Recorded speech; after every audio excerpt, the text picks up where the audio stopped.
Hey, got a simple solution to a rather annoying problem. The annoying problem is students who blurt. Whether it's an answer, question, comment, it doesn't matter.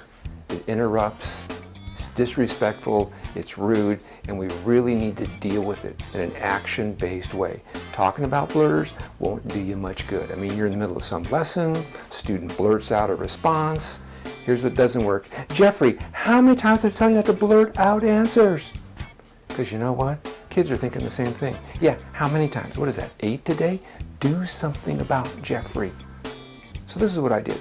One year when I had a class with a couple of blurters in it, I did an action-based response. Told my guys, hey, from now on, when you blurt, you will receive a little red hand as an indicator of that. And I'm going to need your name and number and date on that. And that will enable me to keep track of students who are blurting. It will also point out the students who are not blurting, which is most of you, and I really appreciate that. So that's the new idea. Now, don't expect them to suddenly just get better because you happen to introduce a new strategy. It's going to take the strategy to be used to follow up with it. Then they'll see that you're serious about this whole blurting thing. So let's roll it forward. Middle of a social studies lesson. I'm taking response from students. Calvin just blurts out, Sacramento! All I do is stop, not a word. I just hold the red hand up. Calvin. Now, if you were to fight or resist or give me excuses or justifications or blame somebody else or make pride, I won't do it again, I'm sorry. Any of that is met with a very simple choice. Young man, this is being filled out. And you can fill it out right now when we're done with it, or I can fill it out later with you by my side, but that will be after school. Your choice, young man. And almost always when you give students a choice, they choose the better one. So he fills it out, and what he's going to do is going to drop it into a container that holds hands. Teacher sent me an email that had a really slick little container that she got at the dollar store. It says Blurt Alert on it. Doesn't matter what you use, it's just going to store the hands during the week. Now here comes the follow-up piece. End of the week on a Friday, I'm going to give the container of hands and a little log sheet to one of my students. Hey, Jennifer, you want to pull these red hands out of the container and do a little stick mark tally on the grade sheet? Oh, sure, Mr. Morse. Let's see. Calvin has one, and Anna has one, and Calvin has another one. And what we end up with is a little record sheet of the time students blurted.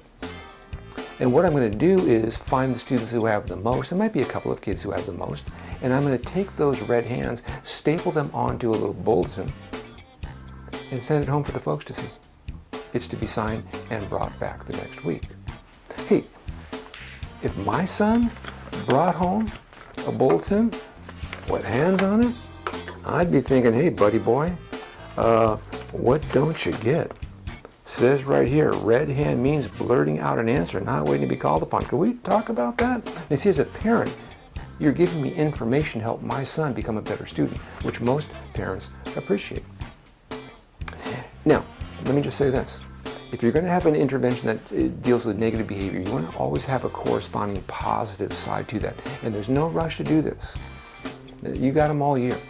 Then maybe week 3 introduce the new concept, because the bulletin also points out that green hand indicates students who are being patient, who are taking a turn, who are raising a hand. So by week 3, here's our tally sheet.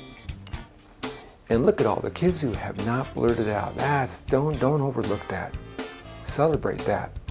And it's like Anna still thinks I'm kidding about the whole blurting thing, but look at Calvin. He went from 4 to 2 to 1. So although a bunch of students would be given a green hand, and you don't need to staple it onto the bulletin, just here you go. They know the routine because I introduced it to them. Take the green hand home, have the folks sign it, bring it back, drop it into that little container over there, and we'll have some drawings for prizes. A little snack, doesn't matter. Privilege doesn't matter. We're just recognizing students who are displaying self-control. But here's what I'm also going to do. I'm going to call Calvin over privately. I'm going to say, yo, buddy, you've gone from 4 to 2 to 1. I'm going to put the red hand on this bulletin, and I'm going to staple a green one on top, and I'm going to write a note right now saying, way to go. That's really showing improvement, because you can't just wait for perfection to reward. You might miss an opportunity. So send that home with Calvin. Let the folks see he is making an effort to display more self-control. Now for the secondary guys, I'm going to recommend you do this exact same response in the way I mentioned in the previous video, which was about behavior codes. And you're going to have the same 5-column grade sheet. And all you're going to do is record B's for kids who blurt. And the beauty of recording is you've got a paper trail, and you're also able to leave the students alone who don't blurt out. And that's critical to your success with everybody, that you show respect and appreciation with the students who are doing the right thing.